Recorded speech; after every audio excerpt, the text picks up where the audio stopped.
식사 맛있게들 하셨을까요? 네, 돈가스가 참으로 맛있었습니다. 네, 즐거운 또 그런 섬김들을 위해서 수고해 주신 분들에게 다시 한번 감사의 마음을 전합니다. 잠깐 제가 사진 하나를 보여드릴게요.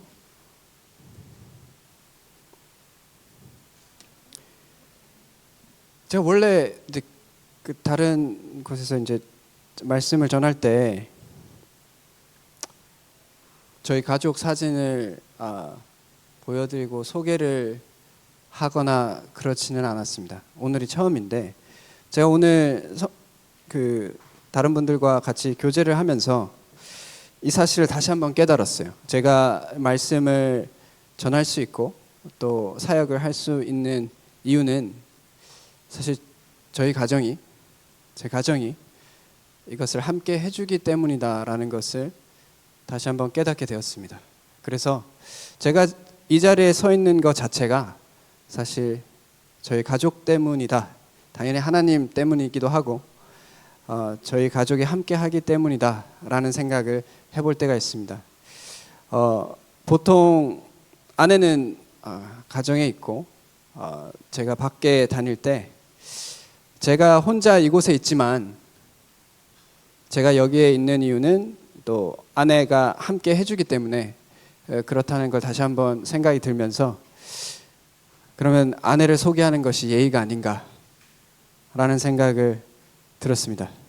그래서 제가 카톡 프로필 사진 중에 아내가 제일 괜찮게 나온 사진을 올렸어요.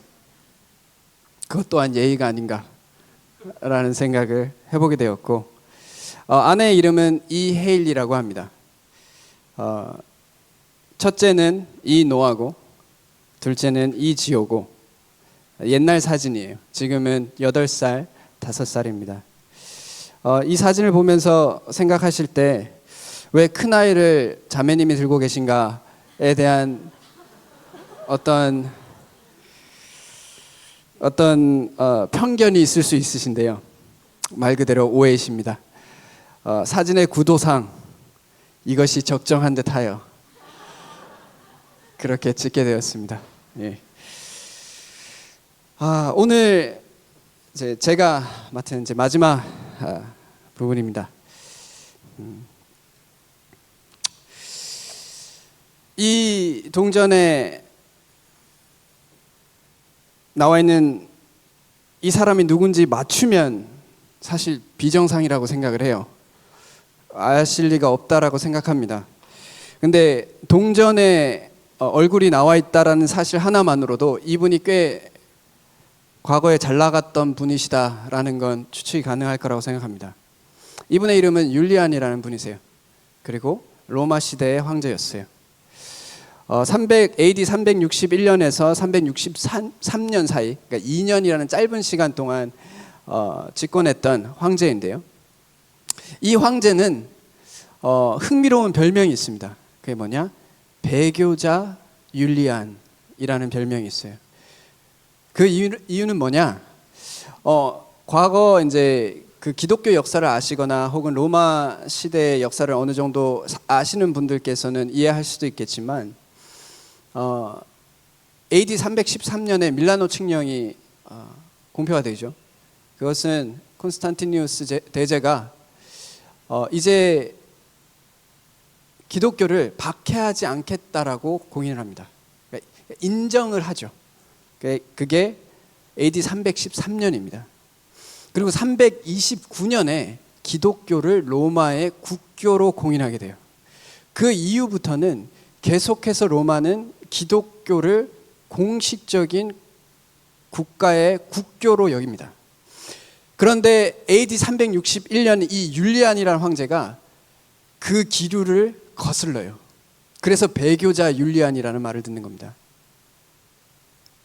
그래서 이 61년에서 63년 동안 그가 집권하는 기간 동안 이 기독교에 대한 그 문화와 기독교가 뿌리 내려져 있는 기독교의 문화가 이제 있는 로마 문화를 바꾸려고 노력해요.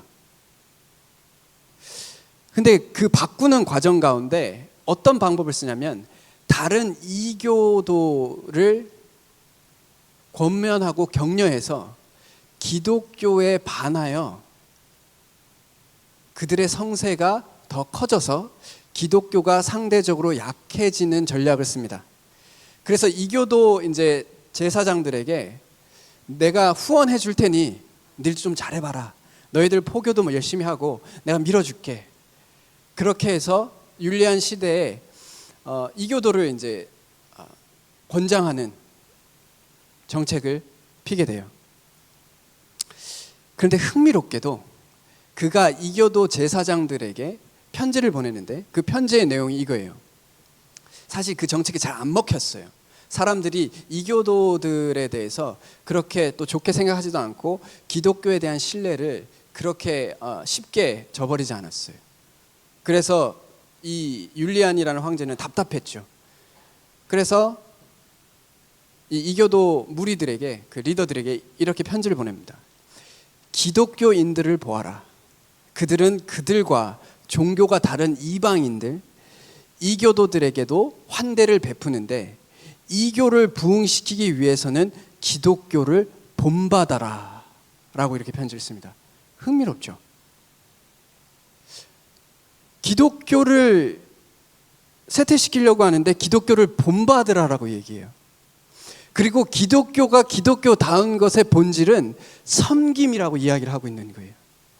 기독교가 그렇게 단단하고 사실 나라에서 이것을 정책을 폈을 때 사실 뭐 국교화된 지도 얼마 되지 않았고 사실 채 100년이 안 됐어요.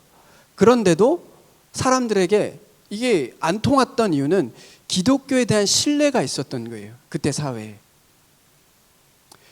이것은 우리가 억지로 선포하려고 선포해서 하나님의 복음이 퍼진 게 아니라 세상 그때 당시에 로마 사람들 사이에 기독교인들은 뭔가 대단해. 아, 기독교인들은 내가 신뢰할 만해. 누가 기독교인들처럼 하려고 하는 모습을 봐도 전혀 성에 안 차. 라던 시대였다는 거예요. 그만큼 기독교가 영적으로 건강하던 때였어요.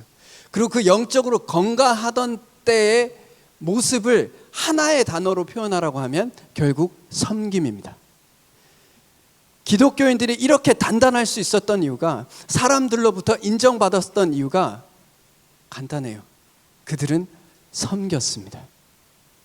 이 섬김 때문에 그때 당시에 기독교는 사람들로 하여금 인정을 받았습니다.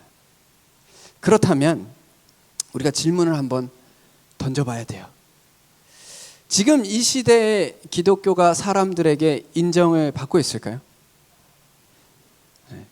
어떤 이들에게는 그럴 수 있겠죠. 교회 안에 있는 분들에게는 뭐 그래도 기독교를 인정할 수 있다라고 얘기할 수 있어요. 근데 문제는 이거예요. 교회에 있는 사람들이 교회를 인정하는 것은 사실 큰 의미가 없습니다. 교회 밖에 있는 사람들이 교회를 인정해야 진짜 교회를 인정하는 거죠. 그러면 정말 이 시대에 많은 사람들이 기독교인들을 인정하고 있나요? 아, 저들은 정말 저들의 말과 행동에 신뢰를 가질 수 있다. 저들은 정말 깨어 있구나.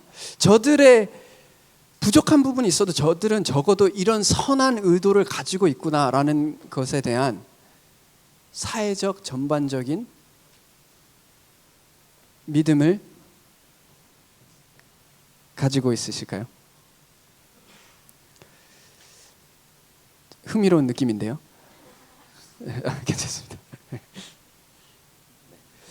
계속 이야기해도 되는. 예. 제가 예전에 그 같은 그리스도인들이고 모임 안에 있는 친구예요. 친구가 저한테 이제 전화를 걸었어요. 전화를 걸어서 뭐 안부를 묻고 하다가 묻더라고요. 이렇게 말하더라고요. 너 사역하느라고 정말 힘들지? 라고 이야기를 하더라고요. 그래서 제가 아니다. 너도 힘들지 않냐? 너도 힘든 삶을 살아가고 각자의 자리에선 다 힘들다 라고 얘기했어요. 근데 그 친구가 하는 말이 자신이 이제 민원을 담당하는 역할을 하는데, 그래서 민원과 관련된 일을 하는 건 참 힘들다라고 이야기를 하더라고요.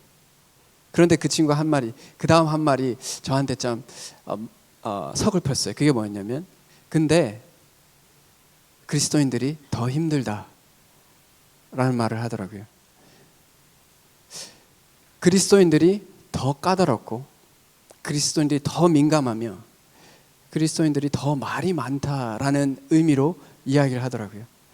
어떠세요? 그것에 대해서 좀 공감이 되시나요? 아니면 나는 안 그런데, 나는 수더분하고 겸손하며 다른 이들의 입장을 배려하며 또 섬길 수 있는 마음의 자세와 실질로 그런 삶을 살아가고 있는데, 뭐 다른 사람은 그럴 수 있어 라고 생각이 드실까요?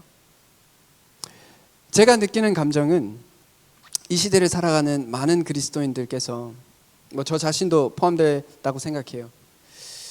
우리가 하나님의 자녀라는 이유로 필요 이상으로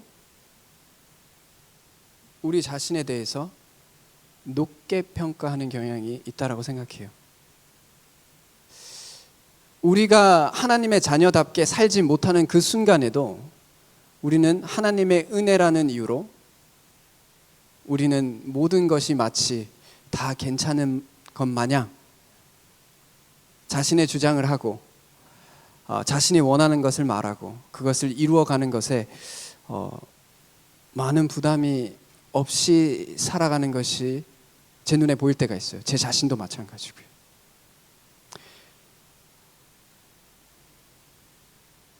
배교자 율리안 시대의 그리스도인들과 많이 다르다고 생각합니다. 지금 이 시대를 살아가는 그리스도인들에게 그리스도인들 하면 어떤 단어가 떠오르시나라고 물어보면 섬김이라는 단어가 떠오를까요? 우리 자신의 삶 속에서 그것을 돌아보았으면 좋겠습니다. 오늘 마지막 말씀으로는 우리가 선포하는 삶을 사는데 어떻게 하냐?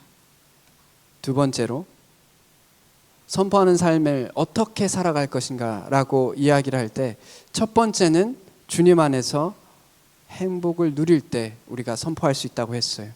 근데 좀 더 구체적으로 들어가서 그럼 실질로 우리가 선포하는 삶의 실질적인 삶의 모습은 어떨까라고 생각할 때 그것은 섬김입니다. 우리가 섬길 때 하나님의 복음이 선포되어진다라고 생각해요. 섬김은 높은 사람이 낮은 사람을 섬기는 구조가 나오지 잘 않습니다. 교만한 사람이 다른 사람을 섬길 수 없어요. 섬김에는 본질적으로 겸손이 내포되어 있습니다. 겸손은 이런 게 아니에요. 겸손은 나는 못해요. 저는 연약해요. 저는 제가 어떻게 그런 걸 할 수 있어요. 이렇게 말하는 게 겸손이 아니에요.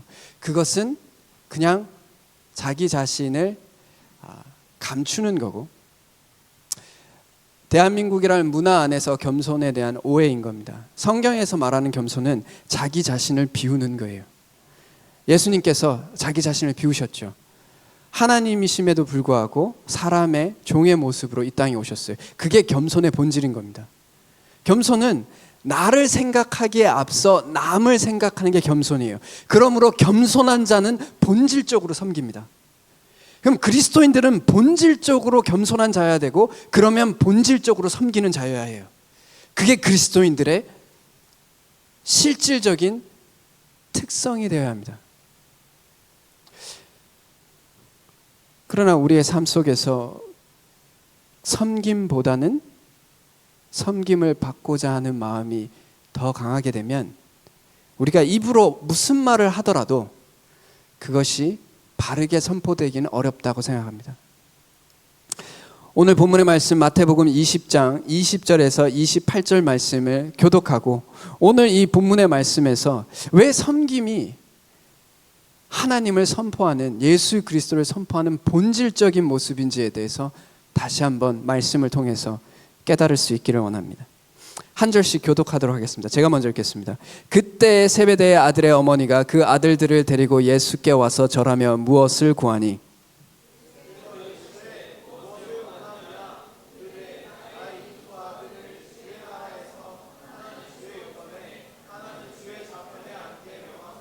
예수께서 대답하여 이르시되 너희는 너희가 구하는 것을 알지 못하는도다. 내가 마시려는 잔을 너희가 마실 수 있느냐? 그들이 말하되 할 수 있나이다.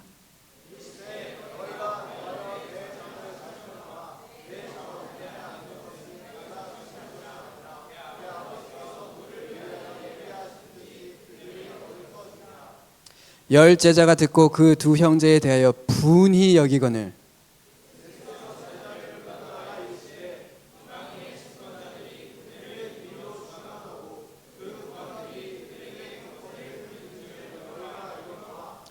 너희 중에는 그렇지 않아야 하나니 너희 중에 누구든지 크고자 하는 자는 너희를 섬기는 자가 되고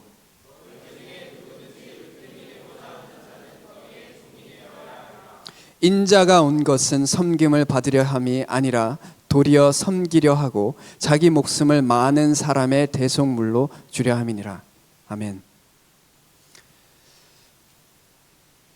예수님과 제자들 사이에 많은 대화들이 오갔을 거예요. 3년 동안 그들과 함께 공생애를 보내면서 이 12제자들에게 예수님의 정수가 그들에게 전달되었을 거예요. 어떻게 보면 약간 지금처럼 말하면 그 성경의 저자를 예수님, 그러니까 말씀이신 예수님이라고 한다면 저자 직강 같은 느낌으로 예수님께서 성경에 있는 말씀을 직접 제자들에게 가르치고 제자들과 함께 하면서 그들로 하여금 예수 그리스도를 믿게 할 뿐만 아니라 그가 승천하신 후에 그들로 하여금 하나님의 나라가 계속돼서 확장되어 나가는 것을 준비하고 계셨습니다. 그러는 와중에 이 제자들은 예수 그리스도에 대해서 오해하기 시작하고 오해할 뿐만 아니라 예수 그리스도를 통해서 자신의 욕망을 투영하는 모습을 보게 됩니다. 그리고 그런 모습은 우리가 예수 그리스도를 오해하고 예수 그리스도를 통해서 내 자신의 욕망을 투영하는 것을 그대로 보여줄 때가 있습니다.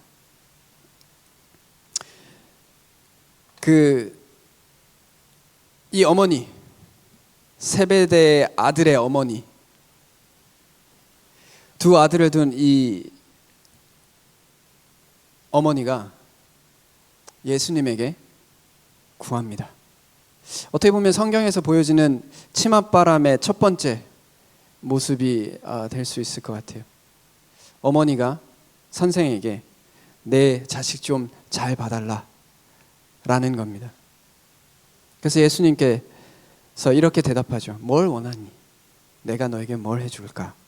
라고 물으자 두 아들을 주의 나라에서 하나는 우편에 하나는 좌편에, 이것은 결국 좌청룡 우베코, 예수님의 하나님의 나라, 예수님의 왕국에서 예수님 그 다음 가는 자로 세워달라는 거예요.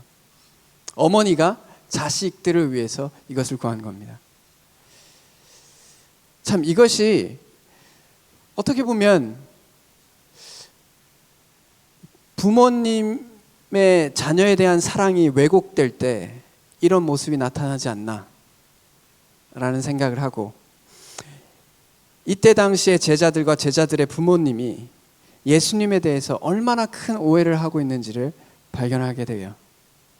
하나님은 이 땅과 영원을 초월하는 하나님의 나라를 세우려고 하실 때 그들은 이 땅에서 인간적인 왕국을 세우는 데 일조하는 것을 꿈꾸고 있었어요. 그래서 이 땅에서 부귀영화를 누리는 것을 바라보고 있었어요. 로마로부터 독립을 해서 이제 하나님의 나라의 중요한 존재, 높은 사람이 되고자 하였습니다. 이 말은 예수님께서 마태복음 19장 28절에서 하신 말씀을 오해했기 때문일 겁니다. 나를 따르는 너희도 12보좌에 앉아 이스라엘 12지파를 심판하니라. 그래서 그들은 눈에 보이는 것을 생각했어요. 왕국, 정말 로마 제국과 같은 그런 왕국을 꿈꿨습니다. 그래서 예수님께 그것을 구했어요.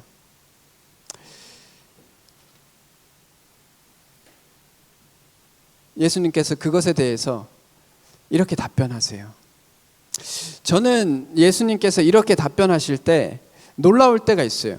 저 같으면 니들 아직도 정신 못 차렸냐라는 말을 할 법도 한데, 니들은 도대체 내가 얼마 동안 가르쳐야 하며 내가 너희들을 얼마 동안 인내해야 하는가에 대해서 화낼 법도 하신데 부드럽게 이야기하십니다. 너희는 너희가 구하는 것을 알지 못하는도다. 내가 마시려는 잔을 너희가 마실 수 있느냐. 이들이 말하기를 할 수 있다라고 말합니다. 이 말 자체가 그들이 무슨 개념인지 이해를 못한다는 거예요. 하나님의 사역의 깊이와 그 무게를 전혀 이해하지 못해요. 그럼 저 같으면 넌 정말 구제불능이구나. 넌 도대체 무슨 생각으로 사니? 이런 생각을 할 수 있을 텐데 예수님께서 차근차근 설명해 주세요. 너희가 과연 내 잔을 마시려니와, 이것은 지금은 못 마시는데, 지금은 못 마시지만 나중에 부활을 경험하고 나서 여기 있는 사람들이 가룟 유다를 제외하고 뭐 요한도 사실 그 유배를 당해서 죽음을 당하지만 원하지 않는 죽음이라는 관점에서 순교라고 할 수 있죠. 그래서 모든 제자들이 다 순교를 당해요. 그런 관점에서 예수님께서 너희가 과연 내 잔을 마실 수 있다. 그래, 나와 함께 그 일을 감당할 것이고 그것이 너희들에게 축복이 될 것이다 라는 것을 얘기하세요. 너희들이 싫어도 그걸 감당할 것이다. 그런데 내 좌우편에 앉는 것은 내가 주는 것이 아니라 내 아버지께서 하시는 것이다. 겸손히 주님께 맡깁니다. 예수님께서 자신이 종의 모습으로 오셨다라는 거, 오롯이 하나님의 음성을 순종하는 자로서 이 땅에 오셨다라는 것을 분명히 아세요. 이들처럼 뭐 좀 내달라라고 얘기하는 것과 굉장히 대조적인 모습을 보이는 거예요. 본을 보여주시는 거예요. 예수님께서 자신이 감당할 십자가를 지면서 하나님께 이것 달라주세요, 저것 주세요 라고 이야기하지 않아요. 이건 하나님께 맡겨진 것이다. 주실 자가 주실 것이다. 겸손히 하나님 앞에 엎드리는 모습을 보여줍니다. 그런 모습을 통해서 제자들이 얼마나 버르장머리 없이 혹은 교만하게 예수님 앞에 나와왔는지를 다시 한번 하게 됩니다. 이런 이야기가 돌고 난 후에 이제 나머지 10 제자들이 화를 내요. 왜 화를 냈을까요? 그들이 예수님과 함께 공생의 상을 살면서 많이 섬겼겠죠. 또 그들이 많은 수고도 했을 거예요. 그러나 그 수고의 목적이 드러났기 때문에 그래요. 그럴 때 사람은 누군가가 섬긴 이유가 그 섬김을 통해서 내가 어떤 보상을 얻고자 했을 때 사람들은 그 섬김의 가치를 굉장히 낮게 봅니다. 결국 너 얻고 싶은 거 얻기 위해서 기브 앤 테이크 했네. 너 하나님께 받고 싶은 거 있어서 섬겼네. 그래서 이 다른 10 제자들이 본인들도 사실 그런 말을 하고 싶었는데 아마 못한 것에 대한 분노, 예수님께서 혹시나 이런 이야기를 통해서 그들을 더 눈여겨볼 것에 대한 질시, 그리고 그렇게 말한 것에 대한 그들의 파렴치함에 대한 분노들이 여기에 있을 거예요. 그러면 우리는 섬김에 대한 첫 번째 원칙을 배우게 돼요. 우리가 섬길 때 어떤 보상이나 대가를 바라고 섬길 때 우리는 그 섬김의 빛이 바라는 것을 보게 돼요. 우리가 다른 사람들을 섬기려고 할 때 결국 그 섬김의 목적지가 그 사람으로부터 무언가를 얻고자 하는 것이 되었을 때 우리는 그 섬김을 섬김이라고 말하기가 어려워집니다.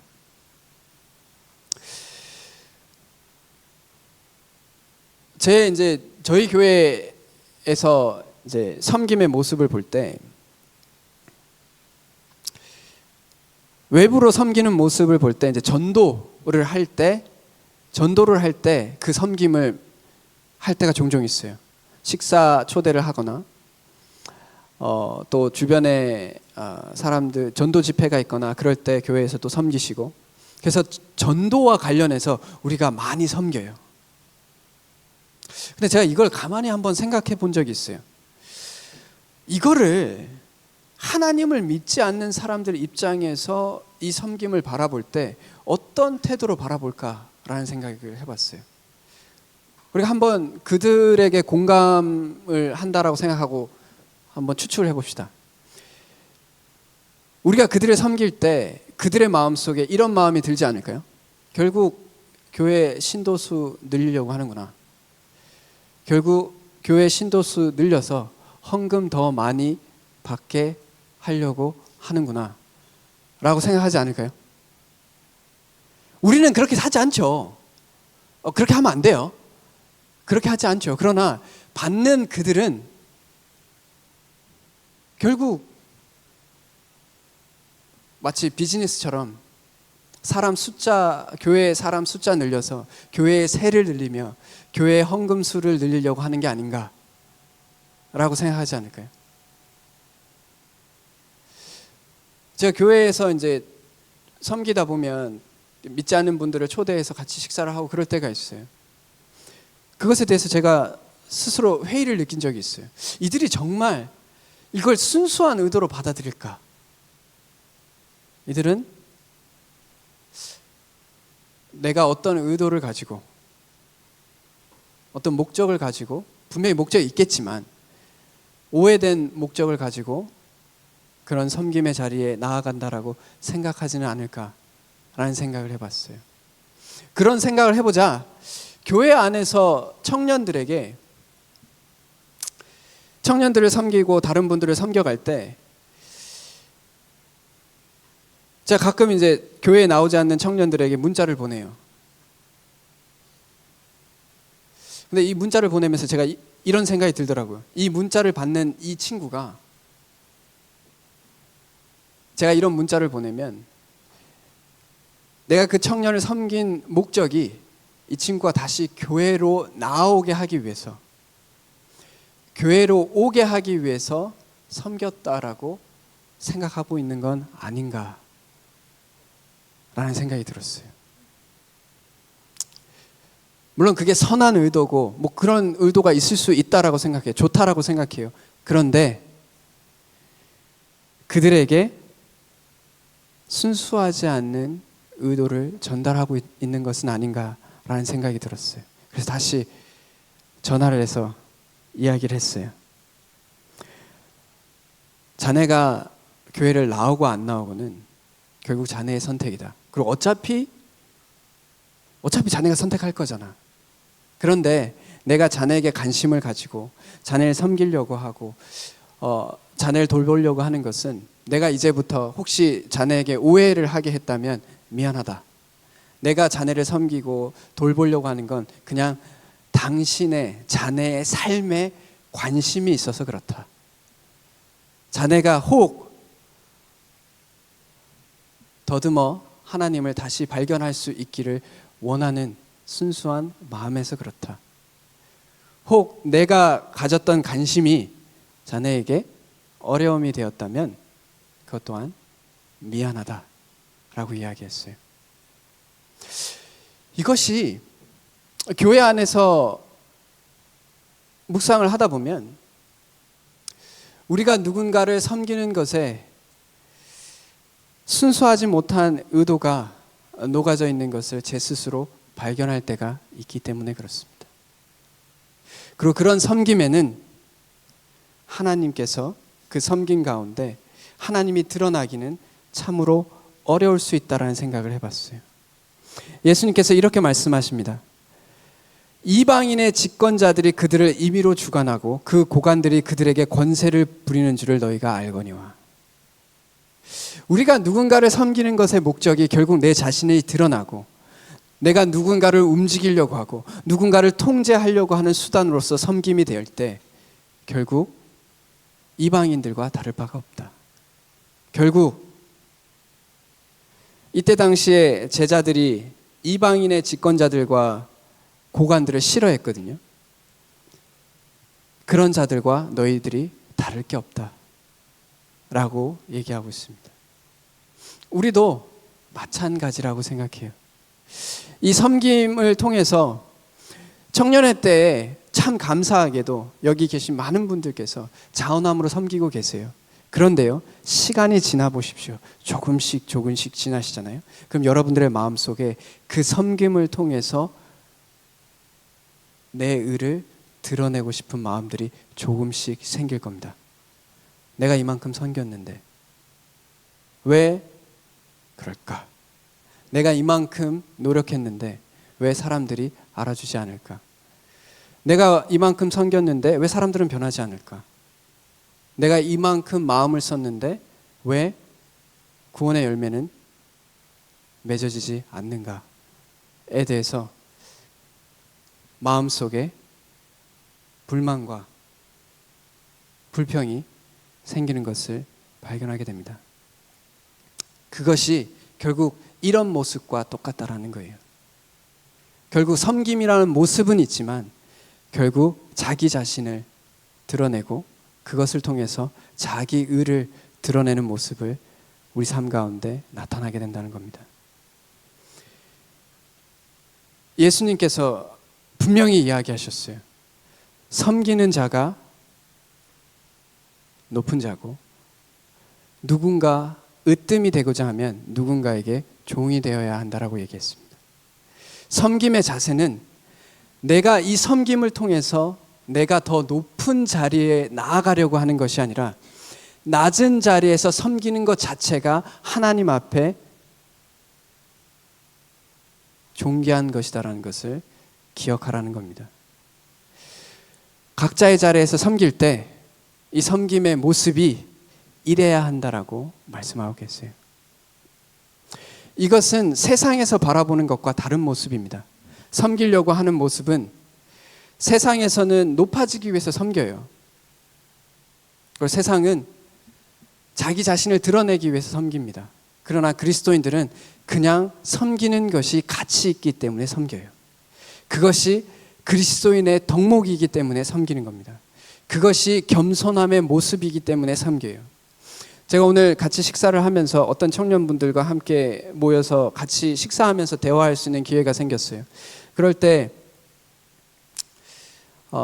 제가 나눴던 이야기 중에 어떤 분이 이제 전심 사역을 하시는 분에 대해서 그런 삶이 되게 힘들고 또 주님을 사랑하는 그 마음이 없이는 참으로 힘들지 않겠나라고 이야기를 하셨어요. 저는 안 그렇더라도 다른 전심 사역한 사람들은 정말 그럴 수 있으시니까 그럴 수 있다라고 생각합니다. 라고 이야기하면서 제가 이렇게 답변을 했어요. 그러나 삶의 힘든 것만 보면 그리스도인이나 비그리스도인이나 다 힘듭니다. 자, 보세요. 그리스도인들이라고 해서 여름에 일할 때 햇빛이 더 많이 찝니까? 겨울에 일할 때 더 추워요? 아니면 맡은 일이 더 많습니까? 물리적으로 힘들고 어려운 것은 믿는 사람이나 믿지 않는 사람이나 다 힘들어요. 당연히 그리스도인들 중에 사역을 하시는 분 당연히 힘들죠. 많이 힘듭니다. 그러나 우리만 힘든가요? 성도님들은 안 힘들어? 성도님도 각자의 자리에서 섬기고 일하시고 생업하시고 가족들을 먹여 살리는 것이 안 힘들겠어요? 다 힘듭니다. 그래서 힘든 걸로만 따지면 믿는 사람이나 믿지 않는 사람이나 똑같이 힘들어요. 그러면 그리스도인들은 뭐가 다른 걸까요? 제가 사실 그걸 예전에 고민한 적이 있었어요. 속으로 이런 생각을 했거든요. 그리스도인들은 더 힘들어야 되는데 원래 그러야 되는 것 같은데 성경에서도 그렇고 구별돼야 된다라고 얘기하고 그러니까 뭔가 더 힘들고 뭔가 특별한 것 같다라는 생각을 한 적이 있었어요. 근데 생각해 보니까 제가 아는 분도 어떤 이제 무역회사를 하시는데 그 무역회사 하시면서 정말 그 흔히 말해서 정말 치사하고 더러운 꼴들을 본다라는 걸 저한테 이야기를 하셨거든요. 저한테 이렇게 전화하시면 안 믿으세요. 안 믿으신 분인데 뭐 새벽에 2시에 전화 와가지고 술 시중 가야 되고 그 나이 어린 친구에게 이게 굽신거려야 되고 이런 모습들이 그런 삶을 살면서 정말 힘들다고 저한테 이렇게 토로를 한단 말이죠. 어떻게 보면 제가 하는 것보다, 제가 섬기는 것보다 더 힘든 것처럼 들릴 때가 있어요. 그러면 힘든 걸로는 그분이 더 힘들 것 수도 있다라는 생각이 들더라고요. 그럼 뭔가 제가 그때 뭔가 진 것 같은 느낌이 들더라고요. 내가 더 힘들어야 되는데, 그리고 우리가 더 힘들어야 되는데 라는 생각이 들었어요. 그리고 우리 뭔가 달라야 되는데 라는 생각이 들었어요. 그러자 이런 생각이 들더라고요. 그리스도인들이 더 힘든데 힘든 이유가 일 자체가 힘들어서가 아니에요. 그리스도인들이 더 힘든 이유는 그리스도인들이 두 가지 이유 때문에 더 힘들어요. 첫 번째, 우리는 일을 해갈 때 하나님의 방식으로 하려고 애쓰기 때문에 힘든 거예요. 세상 사람들은 눈에 보이는 대로만 하고 사람들의 보기에 좋은 것만 하고 그리고 돈이 되면 하고 도덕적 해이를 보이고 부정부패를 해도 그것을 하면서 해요. 그리고 그것에 대해서 걸리지만 않으면 돼. 근데 그리스도인들은 그러지 않으려고 애쓰고 그러다 보니 필요 없는 저항도 만나게 되고 사람들로부터 야유를 받기도 하고 너는 뭐 대단하냐. 그래서 힘든 거예요. 그게 첫 번째 힘든 겁니다. 두 번째 힘든 이유는 그 모든 것이 우리가 힘들게 일해서 이룬 그 모든 것이 내 것이 아니다라는 것을 인정하는 게 힘든 거예요. 이게 정말 힘든 겁니다. 제 그 무역회사 하시는 분은 정말 힘들게 벌어서 정말 마음껏 쓰세요. 자기 자신을 위해서 마음껏 쓰십니다. 하고 싶은 대로 다 해요. 근데 그리스도인들은 내가 힘들게 벌었지만 이 모든 것이 주님으로부터 왔고 그러므로 이 모든 것이 주님의 것이다라는 것을 인정하는 거예요. 그래서 내가 그걸 쓸 때 주님의 영광을 먼저 생각하기 때문에 힘든 겁니다. 이 두 가지를 안 하면서 힘들다고 얘기하지 마십시오. 너무 과한가요? 더 힘들다라고 말하지 마세요. 똑같이 힘든 건 괜찮아. 그들도 힘들고 우리도 힘들어. 그건 괜찮아요. 그러나 그리스도인이기 때문에 더 힘들다라고 말하지 마십시오. 그러면서 스스로를 위로하진 마세요. 그래서는 안 돼요. 우리가 이 두 개를 하기 위해서 애쓰기 때문에 하나님이 선포되는 거예요. 저 사람들은 저렇게 섬기는구나. 저 사람들은 저렇게 살아가는구나. 자기 자신을 낮추는구나. 그들이 이루었지만 자신의 영광을 위해서 쓰는 게 아니라 다른 이들을 위해서 쓰고 또 그들이 벌어가는 과정은 정직하려고 노력하는구나 라는 것이 선포되는 삶이 진정한 섬김이라는 거예요. 그러니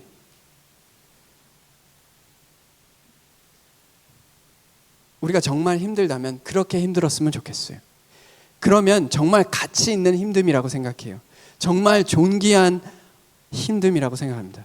우리 모두가 일할 때 조금 더 힘들더라도 이런 마음으로 섬길 수 있었으면 좋겠어요.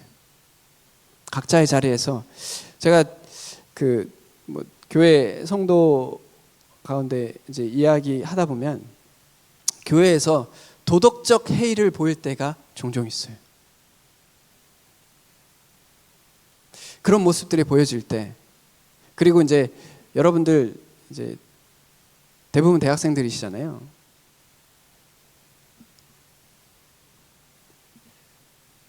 자료들 불법 다운로드 하지 마십시오. 그리고 봐야 되는 동영상이나 그런 것도 불법 다운로드 하지 마십시오. 그런 거 다 하면서 그리스도인이 특별하다라고 얘기하지 마세요. 그리고 남의 지적 재산권 인정하지 않으면서 우리가 바르게 공부하고 있다라고 이야기하지 마십시오. 우리가 그런 모습을 지키지 않으면서 그리스도인들은 대단하다란 말 하지 마십시오. 부끄러운 거예요. 왜 세상 밖에 있는 사람들을, 그리스도인들을 좀 강하게 얘기해서 가짜않게 생각할 때가 있냐면, 천국 간다라고 주장은 하는데 천국 갈 사람처럼 행동하지 않는다라는 거예요. 천국을 사모한다고 얘기하지만 정말 천국을 위해서 살아가는 사람처럼 보이지 않는다라는 거예요. 그래서 사람들이 네가 천국에 간다고? 네가? 나랑 똑같이 사는데? 이게 선포가 되지 않는 이유예요. 하나님의 복음이 널리 퍼져나가지 않는 이유 중에 하나라고 생각합니다. 우리가 정직하려고 애쓰고 우리의 섬김 가운데 내 자신을 내려놓으려고 애쓰다 보면 하나님은 이런 분이시구나.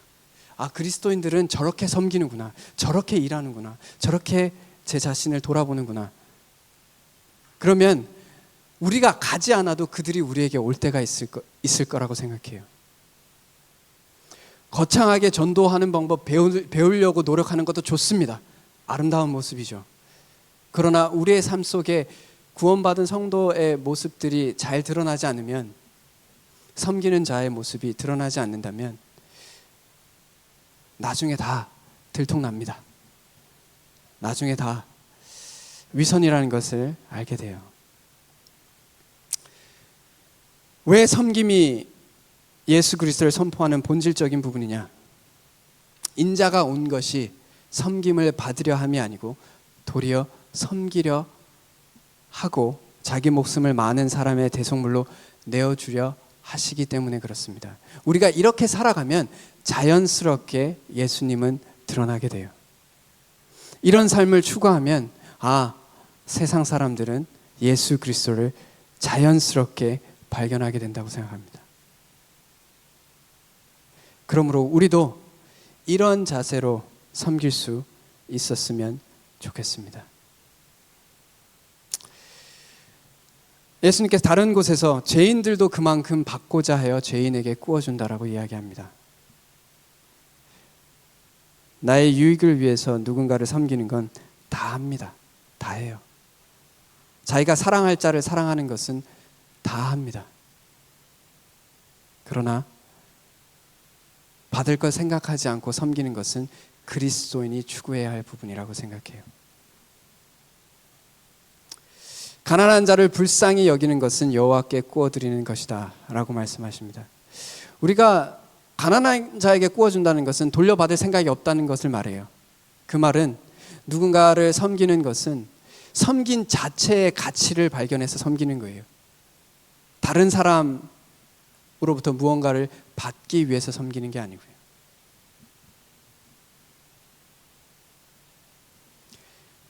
사도 바울이 그러므로 각각 자기 일을 돌볼 뿐더러 다른 사람들의 일을 돌보아 나의 기쁨을 충만하게 하라 라고 말씀하십니다.